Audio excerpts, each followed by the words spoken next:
అందరికీ నమస్కారం. ఈరోజు 23 రోజుల తర్వాత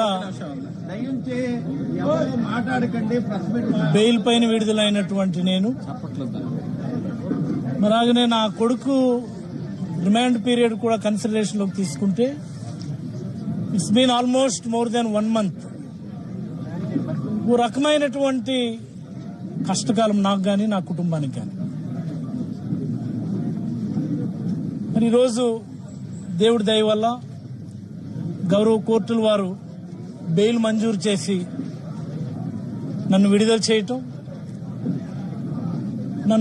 నన్ను ఆప్యాయంగా ఆహ్వానించి మళ్ళీ కార్యకర్తలందరితో ఇంటరాక్ట్ అయ్యేటటువంటి అవకాశం కల్పించినటువంటి జిల్లా పెద్దలు, జిల్లా పార్టీ అధ్యక్షులు వారు ధర్మాన కృష్ణదాస్ గారు, పెద్దలు మాజీ మంత్రివర్యులు ధర్మాన ప్రసాదరావు గారు, వివిధ నియోజకవర్గాల నుంచి ఇక్కడికి విచ్చేసినటువంటి వివిధ హోదాల్లో ఉన్నటువంటి వైఎస్ఆర్ కాంగ్రెస్ పార్టీ నాయకుగణం, సోదరుడు తిలక్ గారు, ఇతరత్రా పెద్దలు, మా నియోజకవర్గం వివిధ గ్రామాల నుంచి విచ్చేసినటువంటి వివిధ స్థాయిల్లో ఉన్నటువంటి కార్యకర్తలు, నాయకులు. ఈ సందర్భంగా నేను కష్ట సమయంలో ఉన్నప్పుడు, నా కుటుంబం కష్టాల్లో ఉన్నప్పుడు అంత దూరం నుంచి ఇక్కడ విచ్చేసినటువంటి మా పార్టీ అధ్యక్షులు, former chief minister Shri YS Jaganmohan Reddy గారికి నేను ఒకసారి చేతులెత్తి ధన్యవాదాలు తెలియజేయదలుచుకున్నాను. రాజకీయాల్లో అనేక సార్లు అనిపిస్తుంటుంది, ఈ రాజకీయ ఒత్తిడిలోను, లక్ష్యాల సాధనలోను, ప్రజల తరపున పోరాటాలు చేసినటువంటి అనేక సందర్భాల్లో కొన్నిసార్లు పాజిటివ్ గాను, కొన్నిసార్లు నెగిటివ్ గాను కూడా అనిపించేటటువంటి సందర్భంలో ఒకసారి అనిపిస్తుంది. అసలు ఈరోజు నాకు చాలా గర్వంగా నేను ఫీల్ అవుతున్నాను. ఈ ప్రభుత్వం, ఈ కూటమి నాయకులు కూడబలుక్కుని ఒక యాక్సిడెంట్ని, ఒక సాధారణమైనటువంటి యాక్సిడెంట్ని నేరపూరిత హత్య అంటూ హత్యాయత్నం కేసులు పెట్టి జైలుకి నన్ను పంపించినటువంటి సందర్భంలో ఈ రాష్ట్రంలో ఆ చివరి నుండి ఈ చివరి వరకు కూడా ఉన్నటువంటి ప్రతి వైఎస్ఆర్ కాంగ్రెస్ పార్టీ కార్యకర్త గొంతెత్తిది అక్రమము అని చెప్పి మాట్లాడినటువంటి సందర్భం చాలా గర్వంగా అనిపించింది. Not only YSR Congress party, ఈ రాష్ట్రంలో రాజకీయాల్ని క్లోజ్ గా అబ్జర్వ్ చేసేటటువంటి అన్ని వర్గాల వాళ్ళు, ఉద్యోగ వర్గం, తటస్థ వర్గం, మేధావి వర్గం, రాజకీయాలను ప్రభావితం చేయగలిగేటటువంటి అన్ని వర్గాల ప్రజలు కూడా పిల్లల మీద రాజకీయాల, పిల్లలపైన కక్ష సాధింప, కుటుంబాలపైన కక్ష సాధింప అని గొంతెత్తి మాట్లాడడం చాలా బాగా అనిపించింది నాకు. అసలు ఇంత పెద్ద కుటుంబం జగన్మోహన్ రెడ్డి గారు మాకు ఇచ్చారా అన్నటువంటిది ఈరోజు కల్లారా చూసిన తర్వాత చాలా గర్వంగా అనిపించింది నాకు. ఒక్క మాట చెప్పదలుచుకున్నాను. నేను గత నెల రోజులుగా అనేకమైనటువంటి డిస్కషన్స్, మేబీ నేను జైల్లో ఉండి చూడలేకపోవచ్చు, రకరకాల మార్గాల్లో ములాఖత్కు వచ్చిన వాళ్ళు ఇంకోటి వాళ్ళందరూ కూడా తెలియజేస్తూ ఉంటారు. దీనిపైన పెద్ద ఎత్తున చర్చ జరుగుతుంది, దీనిపైన అన్ని వర్గాల ప్రజలు మాట్లాడుతున్నారు. ముఖ్యంగా మత్స్యకార సామాజిక వర్గం బగ్గుమంటుంది. అన్ని దగ్గర కూడా నిరసన కార్యక్రమాలు చేస్తున్నారు, అన్ని దగ్గర కూడా పెద్ద ఎత్తున దీనిపైన నోరు తెరిచి మాట్లాడుతున్నారు అన్నటువంటి మాటలు విన్నప్పుడు పరంగా రకరకాల మార్గాల్లో ఇదేదో పోలీసులు తప్పుడు కేసులు పెట్టారని చాలా మంది అంటూ ఉంటారు. నేను దాంతో ఏకీభవించను. నేను పోలీసులు కూడా, మా స్థానిక స్టేషన్లో ఉన్న పోలీసుల నుంచి జిల్లా స్థాయిలో ఉన్నటువంటి పోలీసుల వరకు కూడా అందరూ కూడా సహాయమే చేశారు. మా కేసు ఏంటో అదే చేశారు, దానికి సంబంధించినటువంటి సెక్షన్లతోనే పెట్టారు. బట్ ఈ ప్రభుత్వం నా మీద ఏంటి, రాష్ట్రంలో ఉన్నటువంటి వైఎస్ఆర్ కాంగ్రెస్ పార్టీ నాయకులందరి మీద కూడా ఓ రకమైనటువంటి కక్ష కట్టున్నారు. అభద్రతా భావం వల్ల వచ్చినటువంటి కక్ష అది. రాజకీయాల్లో తొక్కేసి అనగదొక్కి మళ్ళీ అధికారాన్ని చేజిక్కించుకోవాలన్నటువంటి ఆతృతతో చేస్తున్నటువంటి ఆకృత్యాల్లో భాగంగా జరిగింది. ప్రభుత్వం ఒక నిర్ణయం తీసుకొని ఆ నిర్ణయాన్ని ఖచ్చితంగా పోలీసులు ఇంప్లిమెంట్ చేయవలసిందే అన్నప్పుడు జరిగినటువంటి ఒక తప్పుడు కేసు తప్ప మరొకటి కాదని నేను భావిస్తున్నాను. లేకపోతే ఒక యాక్సిడెంట్ ని హత్యాయత్నం కేసులు పెట్టడం దేశంలో ఎక్కడన్నా చూసినాం మనం? ఇలాంటివి అనేక సందర్భాలు ఉన్నాయి మన జిల్లాలోనే. ఎమ్మెల్యేలు పిల్లలే చేస్తున్నారు. ఆ టైంలో ప్రభుత్వం ఎలా స్పందించింది? ఈ యాక్సిడెంట్ జరిగిన తర్వాత రోజునే మా నియోజకవర్గంలో ఒక యాక్సిడెంట్ జరిగింది, దానిలో ఎలా స్పందించింది? అంటే ఈ కేసు కోర్టులో ఉంది కాబట్టి దాని పూర్వపరాలు మాట్లాడడానికి మరి కొంత సమయం తీసుకుంటాను. కోర్టు పరిధిలో ఉన్నప్పుడు వాటి గురించి కామెంట్ చేయడం నాకు పెద్ద ఇష్టం లేదు. ఈ సందర్భంగా అంత దూరం నుంచి వచ్చి ఒక రోజంతా వెచ్చించి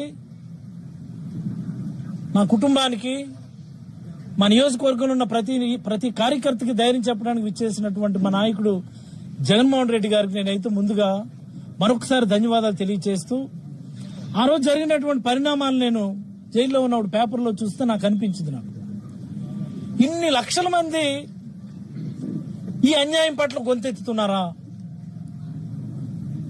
ఇన్ని లక్షల మంది ఈ అన్యాయం పట్ల కదిలి వచ్చారా? నన్ను జైల్లో పెట్టడం అన్నటువంటిది, అక్రమంగా జైలుకు పంపించడం అన్నటువంటిది, రాజకీయ కక్షతో నన్ను జైలుకు పంపించడం అన్నటువంటిది, ముఖ్యంగా నా కొడుకుని సైతం ముక్కుపచ్చలారన్నటువంటి రాజకీయాలతో సంబంధం లేదు కదా.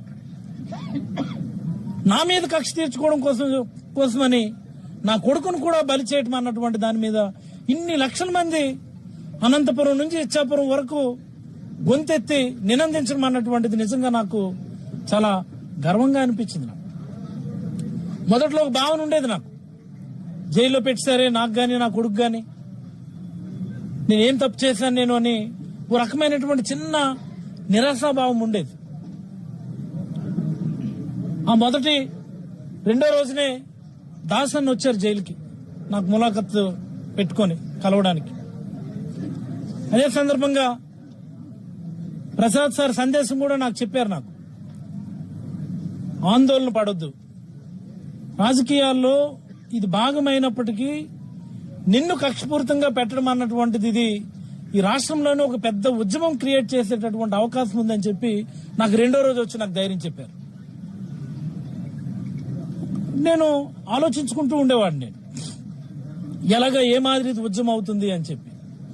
బట్ ఎప్పుడైతే నాయకుడు రావడానికి ఒక నిర్ణయం తీసుకున్నారని మళ్ళీ పెద్దలు నాకు తెలియచేశారు, దీనిపైన రాష్ట్ర వ్యాప్తంగా పెద్ద ఎత్తున చర్చ జరుగుతుంది. ముఖ్యంగా మత్స్యకార సామాజిక వర్గంలో ఇది చాలా ఇన్డెప్త్, ఇది అన్యాయం అని చెప్పి అన్నటువంటి మాట వెళ్తుంది అన్నటువంటి విషయం చెప్పిన తర్వాత జైల్లో పెట్టడం అనే దాన్ని కూడా నేను చాలా సానుకూలంగా తీసుకున్నానని నేనైతే భావిస్తా ఉన్నా.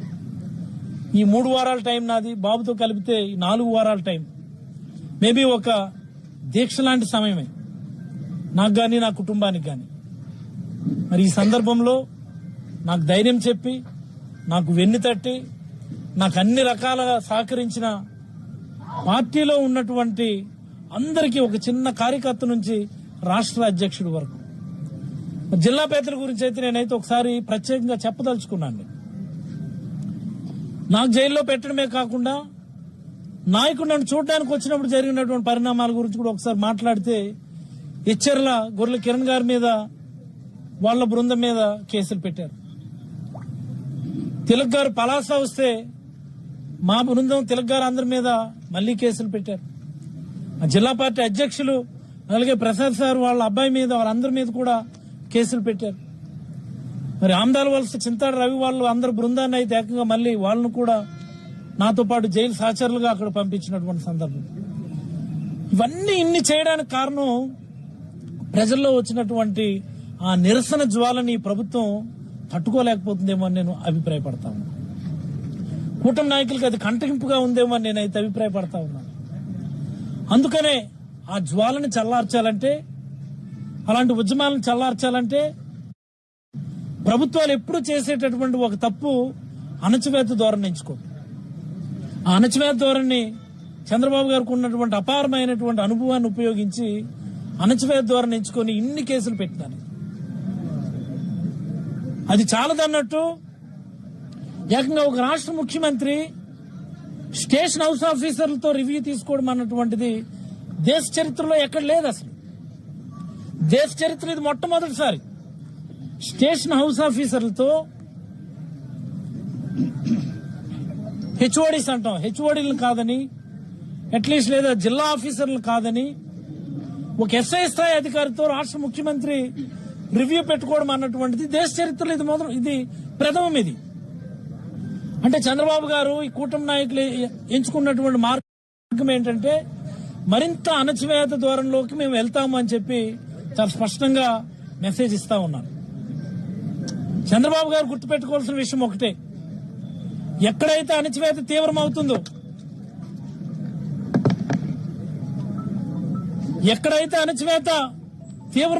అక్కడ తిరుగుబాటు కూడా అంతకు మించి ఉంటుందన్న విషయాన్ని చంద్రబాబు గారు గుర్తుపెట్టుకోవాలి. ఇప్పటికే రాష్ట్ర వ్యాప్తంగా రాష్ట్ర ప్రజల్లో ఉన్నటువంటి తిరుగుబాటు స్వరాలు మనం వింటూనే ఉన్నాం. నిన్న కర్నూలు వెళ్ళినప్పుడు ఆ ప్రాంతంలో ఉన్నటువంటి ప్రజల యొక్క గర్జన ఎలా ఉందో మనం చూసాం. అంతకుముందు దేవరపల్లి రాజమండ్రి వచ్చినప్పుడు రైతుల్లో గర్జన ఎలా ఉందో చూసాం మనం. మరి మన ఉత్తరాంధ్ర ప్రాంతానికి వచ్చినప్పుడు ఇంత సుదీర్ఘమైనటువంటి హైవేలో ఒక రోడ్ షో అన్నటువంటిది నాకు తెలిసి దేశ నాయకుడు ఎవరు కూడాను చేయలేనటువంటి ఒక గొప్ప యాత్ర అది. ఇవన్నీ ప్రజల్లో ఉన్నటువంటి ఆ నిరసన స్వరానికి ఓ నిదర్శనంగానే మనం భావించాలి.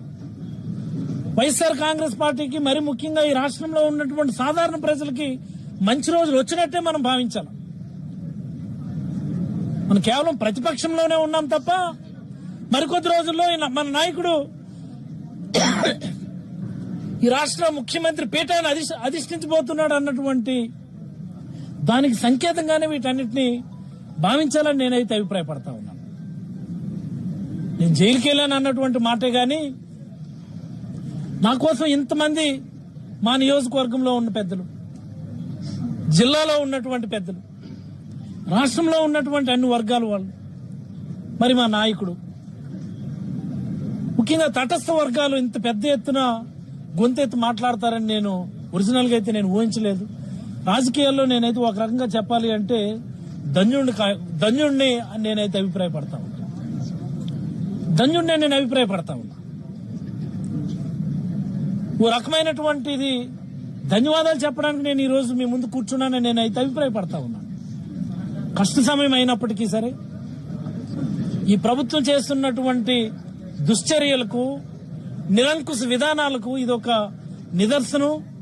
దీనిపైన ప్రజల్లో ఉన్నటువంటి నిరసన స్వరానికి ఇదొక ఎగ్జాంపులరీగా నిలబడిందని నేనైతే అభిప్రాయపడుతూ, నాకు ధైర్యం చెప్పి వెన్నుతట్టి నిలబడి ప్రోత్సహించి ధైర్యం చెప్పినటువంటి అందరికీ కూడా మరొక్క మారు చేతులు జోడించి